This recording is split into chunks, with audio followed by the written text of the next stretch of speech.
Good morning, students. We are resuming our chapter from two basic properties or characteristics of PPC. So, first is PPC slope is downward. So, PPC slope will always be in a downward direction. Fine. And PPC slope downward from left to right. Fine. It will be from O to B. As you can see here, that it is from left to right. It is because in a situation of fuller utilization of the given resources, production of both goods cannot be increased. See, as I told you earlier that if we are increasing the production of x axis, then we have to reduce the production of y axis. किसी एक को तो sacrifice करना ही पड़ेगा. It is impossible to produce both goods. Fine. So इसीलिए ये जो हमारी कर्व है वो डाउनवर्ड स्लोप करेगी, क्योंकि किसी एक को यूटिलाइज अगर हम करवा रहे हैं प्रॉपर, तो दूसरे को हमें सेक्रीफाइस करवाना ही पड़ेगा. It is not possible to produce both of the goods. Second is production possibility curve is concave to the point of origin. तो क्या है? कॉनकेव है.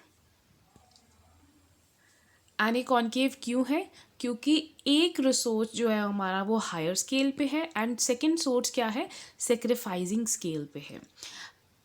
Opportunity cost of production every additional unit of x tends to increase in terms of the loss of production of Y good. अगर x increase कर रहा है, वो क्यों कर रहा है? क्योंकि y गुड्स डिक्रीज कर रहे हैं, वो लॉस में है. इन अदर वर्ड्स, ट्रांसफॉर्मेशन और shifting of resources from one use to the other will obey the law of increasing marginal opportunity cost. दूसरे वर्ड्स में हम इसे क्या कहेंगे कि हम कुछ रिसोर्सेज को शिफ्ट कर रहे हैं, क्योंकि नेचर के लिए या प्रोडक्शन के लिए इट इज़ नॉट पॉसिबल कि हम दोनों गुड्स को इक्वली ही प्रोड्यूस करें. Or PPC is concave to the origin because as more and more resources are shifted from the production of one opportunity one to the production of other goods.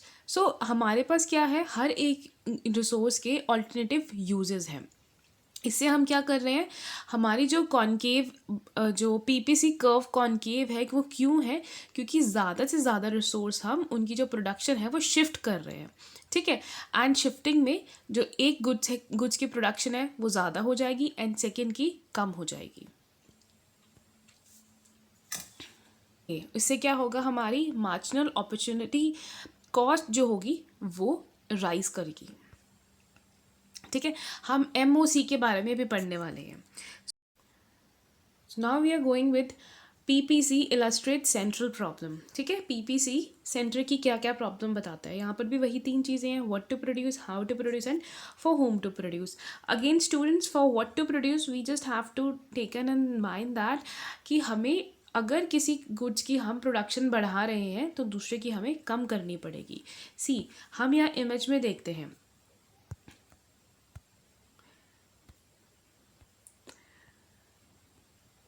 जो D है ये है हमारे पास wheat, that is 6. And जो ये A है that is cloth. See, we can clearly see a slope in this, so it is important to maintain the slope. Fine, let's read the data. All the resources are used in the production of wheat. You can produce 6 tons of wheat corresponding to D. तो 6 tons हमारे पास क्या है? That is D.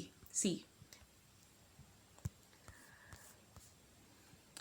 On the other hand, if all the resources are used in the production of cloth, you can produce 12 bales of cloth corresponding to point A.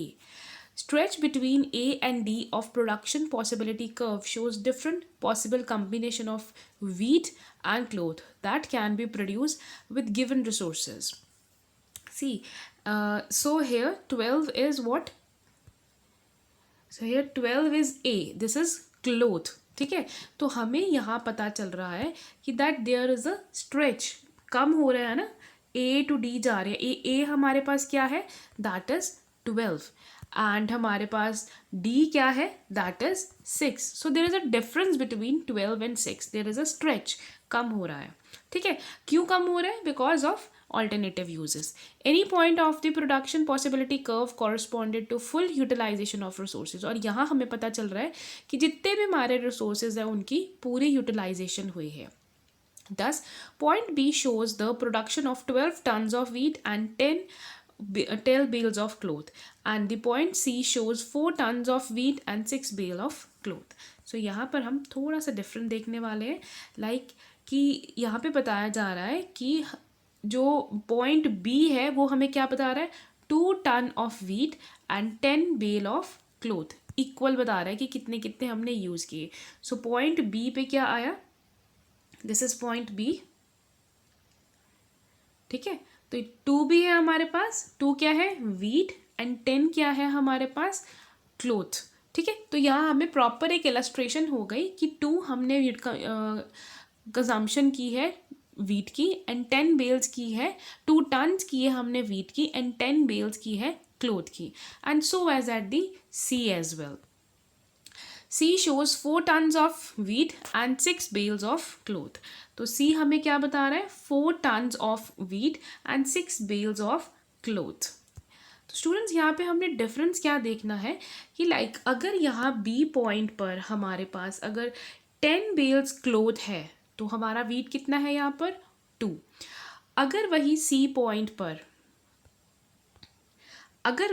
Point पर हमारा अगर cloth कम हुआ है तो wheat क्या किया है, increase हुआ है. ठीक है, तो यहाँ पे सी पॉइंट पे हमारा क्लोथ कितना था 6 बेल्स एंड व्हीट कितना हो गया 4 टन्स. पहले कितना था, पहले था 2 टन्स एंड 10 बेल्स. फाइन. सो अगर कोई चीज़ कम हो रही है तो दूसरी बढ़ेगी ही बढ़ेगी. This is the need of the nature. Now what to produce, now how to produce. तो हमारे पास यहाँ पर हम क्या देखेंगे, हम कौन सी टेक्निक यूज़ कर रहे हैं प्रोडक्शन के लिए. टेक्निक हमारे पास दो ही थी, labour and capital. Fine.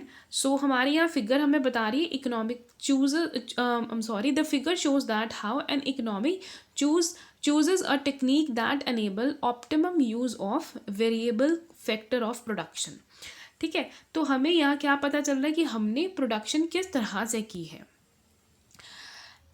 As is evident, the point E is very much inside the production possibility curve, that is PP. It shows the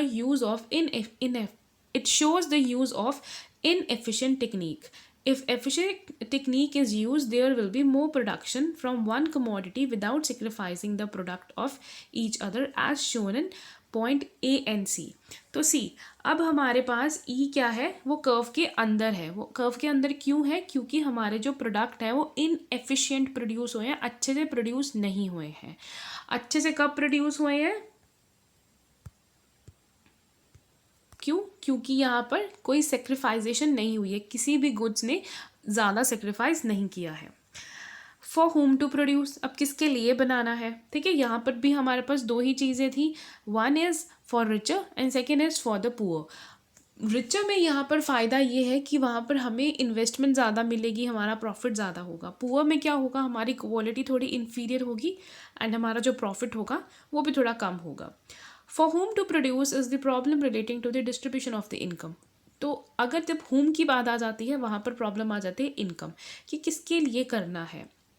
ठीक है, skewed distribution of income in the favour of richer और of the society would generate surplus saving for further investment. अगर तो हम richer के बारे में सोच रहे हैं तो हमें क्या मिलेगी, सेविंग मिलेगी और आगे आने वाले टाइम में इन्वेस्टमेंट भी होगी. PPC would shift to right but poor section of the society will suffer deprived. Fine. So यहाँ पे जो ग्रीन लाइन है, जो ग्रीन कर्व है, वो पीपीसी कर्व ये बता रही है हमें सेविंग एंड इन्वेस्टमेंट हमारी ज़्यादा हुई है. Fine. So you can clearly see this one. Fine. And हमारी जो पीपीसी कर्व ब्लू कलर की है वो हमें बता रही है कि हमारी जो सेविंग है वो कम हुई है. For this means that this blue line is for poor and this green line is for the richer. Okay, now fuller utilization. तो ये तो नाम से ही पता चल रहा है, फुलर यूटिलाइजेशन मीन्स अच्छे से कोई चीज़ यूटिलाइज हुई है. Any point on the production possibility curve A D. So let's go to the thing. So A and D, तो यहाँ पर हमारी क्या हुई है, फुलर यूटिलाइजेशन हुई है. Here let's read the text first. Any point on the production possibility curve AD corresponds to fuller as well as sufficient utilization of resources. It shows the potential level of output. तो हमें यहाँ से पता चलता है कि हमारा output कितना है. अभी पोटेंशियल की बात करते हैं. लेट्स से आपका एग्जाम हुआ, टेस्ट हुआ 30 मार्क्स का. अभी आपको उसमें मार्क्स स्कोर करने का पोटेंशियल कितना है? लाइक 30 है ना. हम 30 आउट ऑफ 30 ले सकते, 30 आउट ऑफ 32 नहीं ले सकते, 31 भी नहीं ले सकते, 30.5 भी नहीं ले सकते. तो हम कितना काम मैक्सिमम टू मैक्सिमम कर सकते हैं वो होता है पोटेंशियल. ठीक है. So it shows the potential level of output. तो हमें यहाँ पता लग रहा है कि मैक्सिमम टू मैक्सिमम हमारा कितना हम कोई चीज़ बना सकते हैं, प्रोड्यूस कर सकते हैं. Potential level of output here refers to the maximum level of output which can be produced with the given resource and technology. So यहाँ हमें पता चल रहा है कि हमने कितनी चीज़ें बनाई हैं, कितनी चीज़ें प्रोड्यूस की हैं टेक्नोलॉजी एंड हमारे पास जो भी रिसोर्सेज अवेलेबल थे उनके साथ में. Any point inside the production possibility curve AD, such as point FG, correspond underutilization or inefficient utilization of resources. तो अगर हम पॉइंट F एंड G की बात करते हैं, यहाँ पर क्या हुआ, ये कर्व पर नहीं आ रहे, और अगर हम इनको ज्वाइन करने का सोचते भी हैं तो हमारी कर्व किस तरह से होगी, it will be like this. ठीक है. तो ये हमारा माना नहीं जाएगा. और मोर ओवर हमारा जो यहाँ पे लेवल है वो बहुत कम है. अगर हम 0 से देखते हैं it will be not more than 3 और 2. तो यहाँ पे हमें क्या पता चल रहा है, हमारे जो रिसोर्सेज हैं वो अच्छे से यूटिलाइज नहीं हुए हैं. Now, growth of resources. Growth of resources in terms of increased level of output. अभी growth of resources कैसे, कि हम इनका output कैसे बढ़ाएं, is possible only when economy generate more resources. ये कब होगा, जब हम ज़्यादा से ज़्यादा resources बनाएंगे. If more resources are generated, the level of production will increase as represented by shift in production possibility curve. जब हमारे रिसोर्स ज़्यादा हो जाएंगे तब क्या होगा, हमारी जो कर्व है वो शिफ्ट हो जाएगी. कैसे, लाइक दिस. सो जो ब्लू लाइन है ये है हमारा पोटेंशियल. ठीक है. जब हमने हमारे पोटेंशियल से ज़्यादा चीज़ें बना ली तो वो क्या हो गया, हमारा ग्रोथ ऑफ रिसोर्सेज. ठीक है. Rightward shift in the production possibility curve shows increase availability of resources. और ये हमारा ग्रोथ क्यों हुआ, शिफ्ट क्यों हुआ, क्योंकि हमें रिसोर्सेज ज़्यादा मिल गए.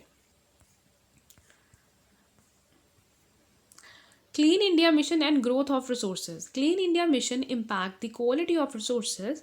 Over time, the quality of labor force is likely to improve. Accordingly, PPC would shift to right. अच्छा, अब कैसे हम PPC को शिफ्ट कर सकते हैं, जब हमारे पास रिसोर्सेज अच्छे होंगे और जो लेबर है वो भी इम्प्रूव्ड होगी. इम्प्रूव्ड कैसे, कि उनकी हम अच्छे से ट्रेनिंग करवाएं, उनको थोड़ा सा एडुकेट कर दें, स्किल्ड बनाएं, कोई कोर्स वगैरह करवा कर उन्हें सिखाएं कि काम कैसे करना है, तो ऑटोमेटिकली हमारी चीज़ें अच्छी हो जाएंगी. Now, concept of opportunity cost. So opportunity means कि हम कहाँ तक काम कर सकते हैं. Let's assume that a given set of resources have two uses, use 1 and use 2. If the value of use 1 is 1000 and the output is 2000, then the common sense should dictate as the resource will employed in use 2.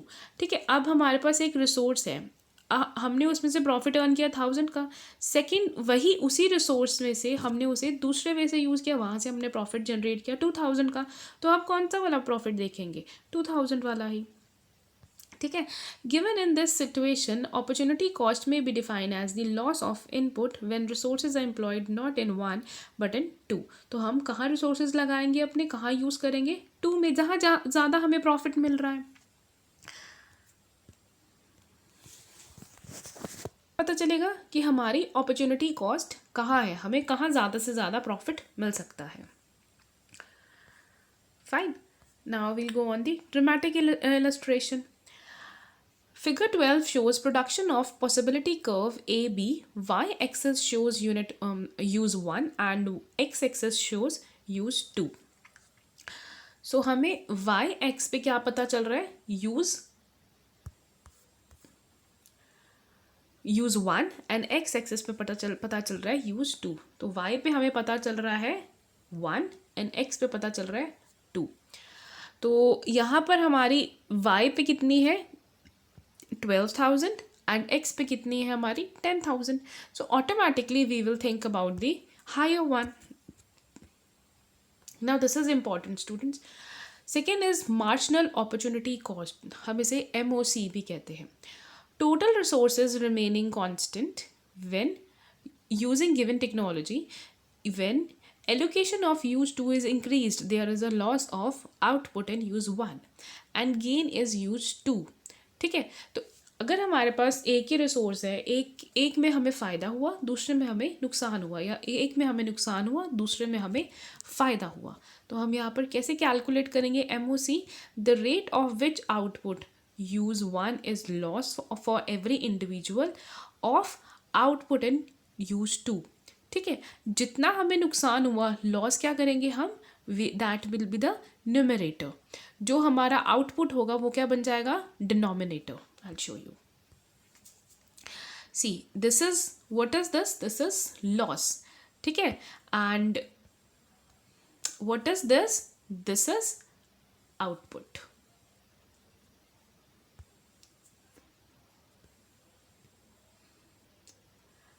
And this is the gained output, additional unit. Fine. So हमने क्या करना है? जितना हमारा नुकसान हुआ हमें उसे डिवाइड करना है जितना हमें गेन मिला है. ठीक है. That is delta Q1 by delta. So delta Q1 हमारा क्या है? जो हमें लॉस हुआ. ठीक है. एंड Q2 क्या है? डेल्टा Q2 क्या है? हमारा जो हमें फ़ायदा हुआ, एडिशनल यूनिट ऑफ आउटपुट. इसे हम और क्या कहते हैं? Rate of transformation. अच्छा भाई, कैसे करेंगे कैलकुलेट? एस्टिमेशन कैसे करेंगे मार्जिनल अपॉर्चुनिटी कॉस्ट की? See what will see that हमारे पास डेटा दिया हुआ है x and y. So x is 0 1 2 3. Fine. And y is 10,000 9,000 7,500 and 5,500. सो अभी फर्स्ट पे तो हमारे पास x कुछ नहीं है, तो हम इसको कुछ नहीं, हम कैलकुलेट ही नहीं कर सकते हैं. y पे क्या करेंगे? हम ये देखेंगे कि हमारा जो फर्स्ट y है, इन दोनों में डिफरेंस कितना है. कितना है? दोनों को क्या करेंगे? सब्सट्रैक्ट कर देंगे, 1000 आ जाएगा. देन हम क्या करेंगे? फिर हमारा सेकेंड एंड थर्ड को हम कैलकुलेट करेंगे, इसको सब्सट्रैक्ट करेंगे. कितना आएगा? 1500 आएगा. फाइन. देन हम करेंगे सेकेंड एंड थर्ड को, अगेन सब्सट्रैक्ट कर देंगे, that will be 2000. So now what will do, हम यहाँ इनकी करेंगे division. That is x, this is the loss one, this is 1 and this is 2. So here we'll divide y upon x.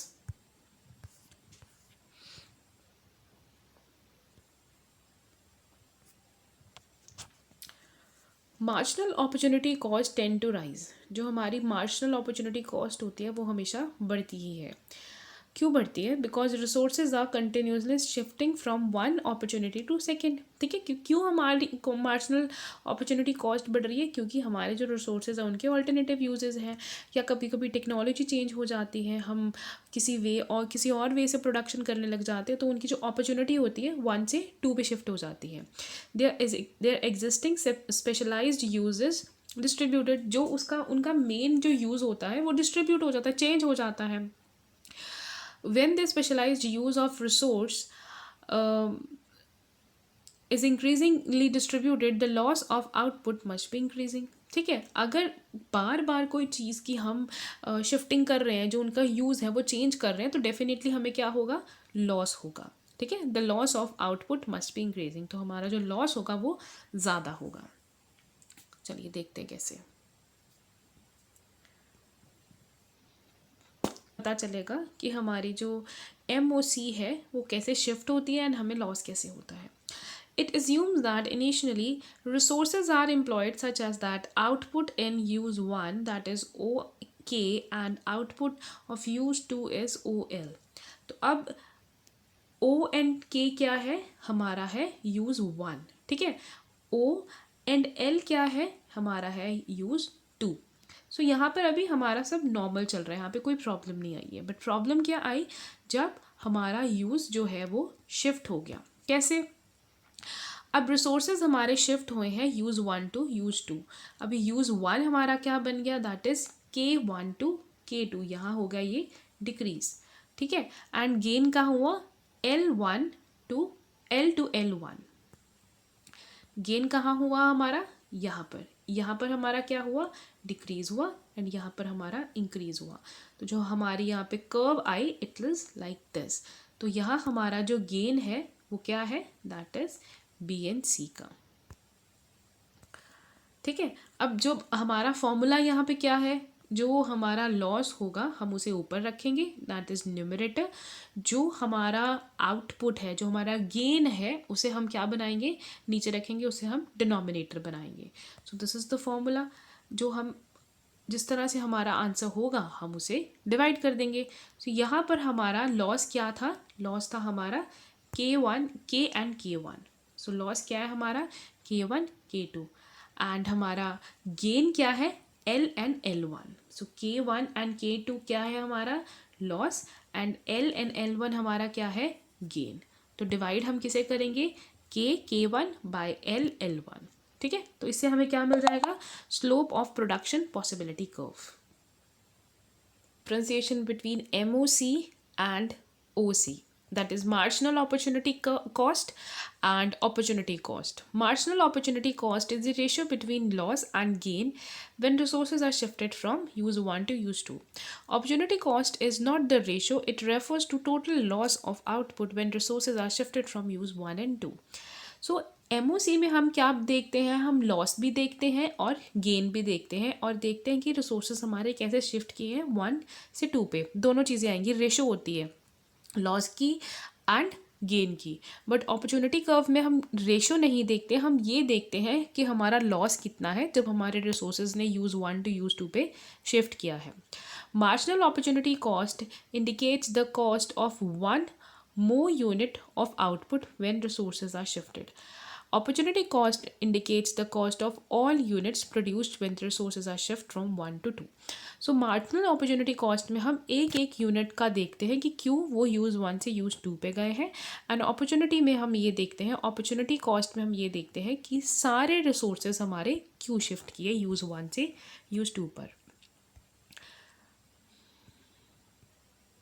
तो students हम यहाँ सीखेंगे कि प्रोडक्शन पॉसिबिलिटी कर्व किस तरह से ड्रॉ की जाती है, ठीक है। So draw production possibility curve. Let me read out the question. An economy produces two goods, wheat and cloth. The following table summarize its production possibility. Calculate the marginal opportunity cost of producing more cloth in place of wheat as at various combination. What does it indicate? Draw the combination possibility curve. What is the shape of the curve? तो यहाँ पर हमने क्या calculate करना है, MOC करना है। हमारे पास यहाँ क्या दिया हुआ है, दो चीज़ें दी हैं, वीट एंड क्लोथ, ठीक है। अब वीट देखो यहाँ पे पहले क्या है, 100 है। वीट देखो यहाँ पर 100, 90, 70, 40, 10, 0। तो ये क्या कर रहा है, डिक्रीज़ कर रहा है। अब हमारा जो क्लोथ है मीटर्स में 0, 25, 50, 75, 85, 87, तो ये क्या कर रहा है, इंक्रीज़ कर रहा है। तो अब यहाँ से तो हमें कर्व का शेप तो पता चल गया, ठीक है। एंड हमारा यहाँ फॉर्मूला क्या होने वाला है, that is loss by gain, delta wheat by delta cloth, ठीक है। जो ज़्यादा जिसका नुकसान हो रहा है हम उसको न्यूमरेटर बना देंगे, जिसका फ़ायदा हो रहा है उसको क्या बना देंगे, डिनोमिनेटर बना देंगे, ठीक है। अब हमने इसको कैलकुलेट कैसे करना है, सी